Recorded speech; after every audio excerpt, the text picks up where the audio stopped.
Hello people, Deepin മൂവീസിലേക്ക് എല്ലാവർക്കും എൻ്റെ ഹൃദയം നിറഞ്ഞ സ്വാഗതം. റിവ്യൂയിലേക്ക് പോകാം. 2025 ഫെബ്രുവരി 14 സ്കോട്ട് ഡയറക്ഷൻ സംവിധാനത്തിൽ ആപ്പിൾ ടിവിയുടെ പുറത്തിറങ്ങിയ ഒരു കിടിലം സിനിമയാണ് ദി ഗോർജ്. ഞാൻ ഈ സിനിമ കാണാൻ വൈകിപ്പോയോ എന്നൊരു ദുഃഖം മാത്രമേ എനിക്കുള്ളൂ. പക്ഷേ എപ്പോഴായാലും സിനിമ കാണാം. ഞാൻ കണ്ടു, എനിക്ക് വളരെയധികം ഇഷ്ടപ്പെട്ടു സിനിമ. 2 മണിക്കൂർ 7 മിനിറ്റാണ് സിനിമയുടെ റണ്ണിങ് ടൈം പറയുന്നത്. കിടിലോറ്റ് ഒരു ഫസ്റ്റ് ഹാഫ് റൊമാൻസും സെക്കൻഡ് ഹാഫ് നല്ല ത്രില്ലറും ആക്ഷൻസും അടങ്ങിയിട്ടുള്ള ഒരു കിടില സിനിമ. ഒരു മസ്റ്റ് വാച്ച് ആയിട്ടൊന്നും ഞാൻ പറഞ്ഞിട്ടിരിക്കുന്നു. സിനിമയുടെ പ്രധാന കഥയെന്ന് പറയുന്നത് 2 ഔട്ട് പോസ്റ്റ് ഉണ്ട്, ഗോർജ് പോലത്തെ 2 ഗോർജ് ഉണ്ട്. അവിടെ 2 കിടിലം സ്നൈപ്പേഴ്സിനെ നിയമിക്കുകയാണ്.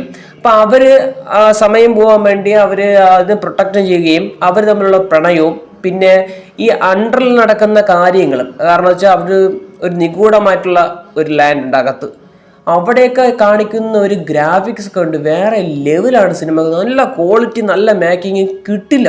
പിന്നെ ഈ 2 ക്യാരക്ടർ, നമ്മളെ ലിവിയും ദറാസ എന്ന് പറയുന്ന 2 ക്യാരക്ടറിൻ്റെ റൊമാൻസ്, ലോങ് റിലേഷൻഷിപ്പ് ആണെങ്കിലും അവർക്ക് പരസ്പരം കാണാൻ പറ്റുന്ന, എന്ന് വെച്ചാൽ എഴുതി കാണിച്ച അതിൽ കൂടെ നമ്മൾ ബൈനാക്കുലർ കൂടെ എല്ലാം കാണാൻ പറ്റുന്ന രീതിയിലുള്ള നല്ല പ്രണയ കഥയും കൂടെ പറഞ്ഞു പോകുന്ന ഒരു വിചിത്രമായ ഒരു സിനിമയായിട്ടാണ് എനിക്ക് തോന്നിയിട്ടുള്ളത്. സിനിമയിൽ ഒരുപാട് നിഗൂഢതകളുണ്ട്. ആ നിഗൂഢതകളെ ചുറ്റിപ്പറ്റിയുള്ള കാര്യങ്ങളും ഔട്ട് പോസ്റ്റിനെ എങ്ങനെ സംരക്ഷിക്കുമുള്ള കഥയൊക്കെയാണ് ഈ സിനിമയുടെ പ്രധാനമായി ചർച്ച ചെയ്യുന്നത്. എനിക്ക് വളരെയധികം ഇഷ്ടപ്പെട്ട ഒരു സിനിമയും കൂടെയാണ്. കാരണം നല്ല ഔട്ട്സ്റ്റാൻഡിങ് മ്യൂസിക്കും വിഷ്വൽസും പിന്നെ ഈ 2 ക്യാരക്ടേഴ്സും കിട്ടിലോട്ട് ചെയ്തു വെച്ചിട്ടുണ്ട്.